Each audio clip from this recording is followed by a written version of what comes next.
இந்த உலகத்துல 800 கோடிக்கும் அதிகமான மக்கள் வாழ்ந்து கொண்டிருக்கிறாங்க. இவ்வளவு கோடி மக்கள் வாழ்ந்து கொண்டிருந்தாலும், ரட்சிக்கப்பட்ட மக்களுடைய எண்ணிக்கையை நாங்கள் பார்ப்போம் என்றால், மிக மிக குறைவு. நமக்கு ஒரு கேள்வி உண்டாகும். ஆண்டவரே, ஏன் ஆண்டவரே ரட்சிக்கப்படுகிறவர்கள் கொஞ்சம் பேர் தான்.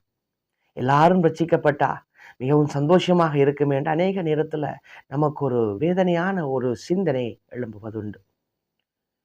பிரியமானவர்களே, இந்த கேள்விக்கான பதிலை இயேசுவிடமே நேரடியாகவே போய் ஒருவர் கேட்டார். ஆம், லூக்கா 13ஆம் அதிகாரத்திலே இயேசு கிறிஸ்து எருசலேமுக்கு பிரயாணப்பட்டு போய் கொண்டிருக்கிறார். அப்படி போகிற பொழுது ஒருவர் ஓடி வாரார். ஓடி வந்து கேட்கிறார் இயேசுவிடம், ஆண்டவரே, ரட்சிக்கப்படுகிறவர்கள் சில பேர் தானா? அதுக்கு இயேசு என்ன சொன்னார் தெரியுமா? இடுக்கமான பாதை வழியாய் பிரவேசிக்க வேண்டும், அவர்களே ரட்சிக்கப்பட முடியும் என்று. அந்த இடுக்கமான பாதை எது? நம்முடைய கர்த்தராகிய இயேசு கிறிஸ்துவானவர். நானே வாசல் என்று யோவான் 10:9 சொல்கிறார். இப்ப நாங்கள் ரட்சிக்கப்பட்டிருக்கிறோம், இடுக்கமான பாதை வழியே போகிறோம். ரட்சிக்கப்படாதவர்கள் இடுக்கமான வாசலாகிய இயேசுவை நீங்கள் தெரிந்து கொண்டீங்க என்று சொன்னால், நீங்கள் அந்த பாதை வழியே போய் அங்கே முடிவிலே பரலோக ராஜ்யத்தை பார்க்க முடியும்.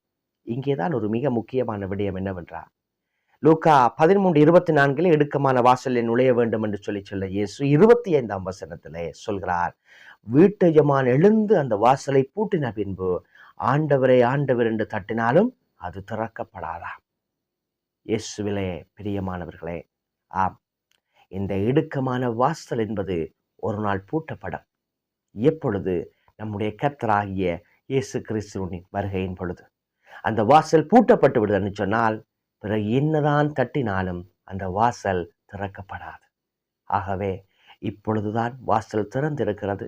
இப்பொழுதுதான் நாங்கள் இயேசு கிறிஸ்துவை விசுவாசிக்கலாம். வருகைக்கு பின்னர் நாம் அவரை விசுவாசித்து பரலோகத்துக்கு போக முடியாது.